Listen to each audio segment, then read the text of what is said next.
Assalamualaikum dan hai semua.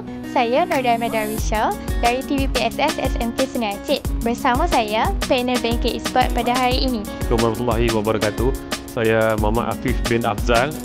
Saya yang sebagai panel untuk Bengkel Esport hari ini. Saya dah selesai Alhamdulillah untuk kerjaya dalam dunia sukan.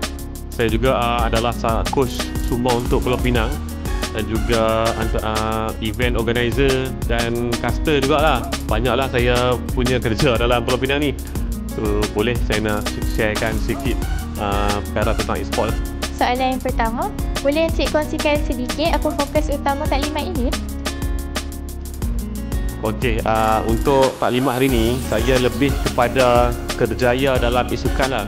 Maksudnya apa yang pelajar ataupun bakat-bakat baru boleh improvekan diri ataupun boleh untuk bagi idea lah untuk mereka pergi ataupun dapatkan kerjaya yang lebih okey lah untuk mereka kerana sekarang e-sport dah semakin membesar. Soalan yang kedua, apakah harapan Encik untuk pelajar selepas program ini?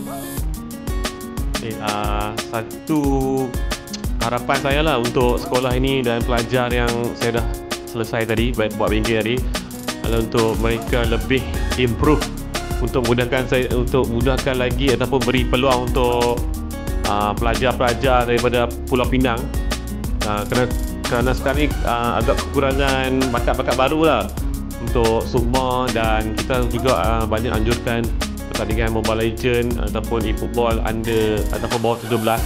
So untuk peringkat sekolah ni sangat-sangat saya berharap mereka boleh join lah untuk tournament yang kami akan anjurkan nanti.